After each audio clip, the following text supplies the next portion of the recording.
Hi, I'm Elsayed Talaat. I'm the Director of Space Weather Observations at NOAA. And I'm going to talk today about solar eclipses and how they're the key to unlocking space weather at the sun. So our first scientific discoveries that we made as a species were with our eyes.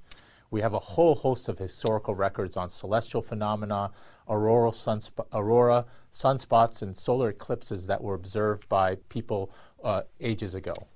The sun, in particular, normally looks mild and relatively constant in visible light, but when we have a total solar eclipse, you can see the actual activity and variability that the sun has that can't be seen normally.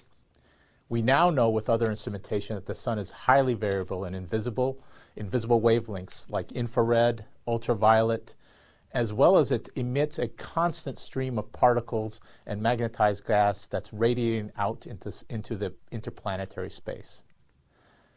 Really what the sun is a dynamic magnetic star, and we live in its atmosphere. And this it varies over an 11-year cycle. What you see here is images from a spacecraft imaging the sun, showing when it's at low activity and what we see in ultraviolet light at solar minimum, and in high activity what we see during solar maximum. And then the sun throughout this time is spewing out particles and magnetized and ionized gas out into the solar system. And that boundary of where that meets interstellar space is really the boundary of our solar system. And this varies, again, over an 11-year cycle. So sometimes during this cycle, and frequently, we see explosions off the sun. We see solar flares. We see large magnetic bubbles explode off the sun called coronal mass ejections. And these are huge magnetic clouds that travel across the solar system, and of billions of pounds that travel millions of miles per hour, and that those magnetic clouds interact with the protective magnetic field of Earth, so that the most dangerous electrons and protons that are emitted from the sun, whether from the constant stream of solar wind or in these explosions, we are protected from. And so we see here, when a material reaches Earth, it interacts with this protective magnetic field, and these explosions, they're not able to penetrate because we have a magnetic shield, magnetosphere that shields us from the Earth from most of these particles. But it does impart energy into the magnetic field of the Earth, and these are translated down at high latitudes and into magnetic perturbations that can reach to the upper atmosphere and to the ground, and that can also inflate our radiation belts that can damage spacecraft and can also create energetic particles and protons and electrons toward Earth that can endanger our astronauts. And we worry about radiation exposure at high latitudes and aircraft altitudes as well. The sun and its interaction with the Earth's magnetosphere causes perturbations in the magnetic field of Earth, and that can translate all the way down to the ground. And that goes through the upper atmosphere. And we often see the aurora that is the most visible manifestation of space weather, and one that has spawned a lot of study for the upper atmosphere and the ionosphere, and also really galvanized our understanding of the interaction between the sun and the Earth. So we care about this because it can have effects that are not just beautiful manifestations, but also can have effects on our technological infrastructure, both in space and on the ground. One example is that when you have a geomagnetic storm caused by the interaction of the solar wind and the Earth's magnetosphere, those magnetic perturbations are translated down to the ground and can induce electric fields that can cause power outages. And one of the most extreme examples is the 1989 Hydro-Quebec outage that left 6 million people without power for a period of time. And this is one of the reasons why we want to understand what's happening at the sun, unlocking the secrets there, and to be able to protect ourselves from space weather events. So modern society depends heavily on a variety of technologies that are susceptible to the extremes of space weather. And the severe disturbances of the upper atmosphere of the near-Earth space environment that are driven by the magnetic activity of the sun. Space weather events include, as I mentioned, particle radiation, specifically energetic particles such as protons and electrons, electromagnetic radiation such as X-rays and extreme ultraviolet, and plasmas resulting from coronal mass ejections.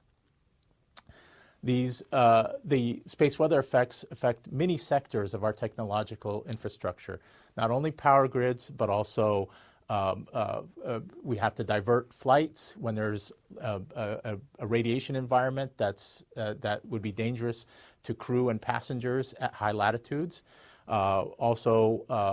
The satellites may be affected by the increased density that they have to fly through, and also energetic particles can damage the electronics on satellites. So this all starts, space weather really starts in the corona. And early astronomers took advantage of total solar eclipses, when the moon blocks the sun completely, better than we can do with any instrumentation, to catch glimpses of the atmosphere of the sun. The first known recorded total solar eclipse was in 2137 BC in China, but astronomers have been observing it over the centuries. Nature makes a really cool kind of observation during a total eclipse. The moon blocks out the disk of the sun that allows us to see the extended atmosphere of the sun, called the corona. This wispy structure is very faint, and when you have a total eclipse, as can seen here, you see features that you can't see normally in visible light at the sun, including coronal loops near the surface of the sun, these helmet streamers, these long wisps that go out, many solar radii out into the outer atmosphere of the sun, prominences, large loops that explode off the sun, and if we're lucky, a coronal mass ejection during the time of the eclipse. But the corona is mysterious. One of the big mysteries we know that the core of the sun is 15 million degrees Kelvin, and the surface of the sun is 6,000 degrees Kelvin. But as you can see here, looking at different wavelengths that represent different altitudes away from the sun, you can see the corona is getting hotter and hotter, out to 3 million degrees Kelvin as you get further away from the sun. We simply don't understand how the corona is heating up. When you have a campfire, when you're near it, it's pretty hot. But as you step away, it gets cooler, not hotter. So something is transferring energy into the corona, and that's one big, and we don't understand the physics of that. That's one big mystery of this region, which is key to understanding space weather. In order to look at the corona without a total eclipse, we create what's called a coronagraph.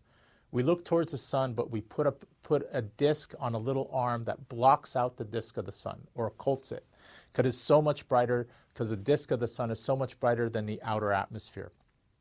The difficulty is that we can't do as good a job as nature.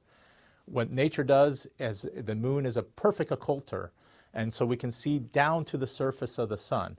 But with a coronagraph, what we see is what we can see is a little further out, a few solar radii out. We can't actually image quite as close. But however, we can see a lot of the features that we need to see, the explosions off the sun, these streams, these coronal mass ejections that we need to identify and characterize if we're going to predict space weather here at the Earth and forecast space weather at the Earth. The corona is unstable, and one of the other big mysteries with the corona is how it accelerates the solar wind, because we know that near the sun, it's essentially subsonic. It's slower than the speed of sound in the plasma around the around the sun. So it's akin to being subsonic, just like here on Earth. where we have subsonic flows and supersonic flows, where that spacecraft can do when they are accelerated very fast. The solar wind near the sun is subsonic, and away from the sun, it's supersonic. And we don't understand how that the physics behind that are accelerating that solar wind. Another missing link of these explosions off the sun. And that's where NOAA comes in. NOAA's space weather role is to provide operational space weather monitoring, forecasting, and long-term data archiving and access for civil applications.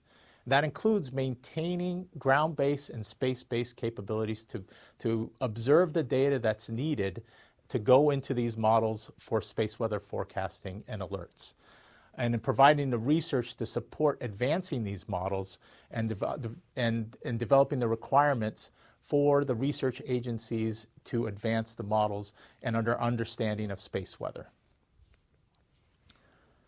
So these space weather warnings and forecasts are used to protect critical infrastructure. I talked a little bit about the different ways that space weather can affect our space operations by postponing launch of satellites, turning off safing instruments and our spacecraft in orbit, or actually damage the electronics on spacecraft. The electric power grid, and the airlines where we sometimes have to divert polar flights and change altitude, and GPS navigation. Space weather can affect the ionized portion of the atmosphere. That'll affect our GPS signals, and so we can have to postpone activities, redo surveys, or simply lose navigation capabilities, and affect high-frequency communications as well. And so these are just some examples of space weather effects that have actually happened to our technological infrastructure. The most recent being the loss of tens of Starlink satellites due to a very modest geomagnetic storm, but other events that happened closer to the last solar maximum. And right now, we're ramping up to the next solar maximum. And so having a chronograph is absolutely key to predict what we call the long-term forecasting of space weather. It gives us the 1 to 3 day predictability for space weather events that could really affect our infrastructure here in the power grid, airlines, etc. And so we have chronographs that we have at Lagrange point 1 with the SOHO spacecraft, but we're also planning additional chronographs at the Lagrange point 1 upstream of Earth, and also to make the upstream solar wind measurements that are like the buoy measurements, upstream buoy measurements of incoming activity, just like an incoming wave onto the shore. But we're also planning a chronograph for the Lagrange point 5 in partnership with ESA. And that'll give us that side view to give us a stereo view of these coronal mass ejections, these large explosions off the sun. And in addition, we need to make space weather measurements in many different orbital regimes, not only in deep space at Lagrange point 1 and Lagrange point 5, but also in low Earth orbit, in geostationary orbit, and in highly elliptical orbit. All of this comprehensive systematic observations are what's needed to feed into our forecasting and advance our forecasting capabilities. So we're advancing with these critical observations into a space weather ready nation. These observations are going to feed into improved understanding and better forecasting. We do this with partnerships, both international, domestic, academia, and industry. And we're building to a nation that's ready, responsive, and resilient to space weather. Thank you very much.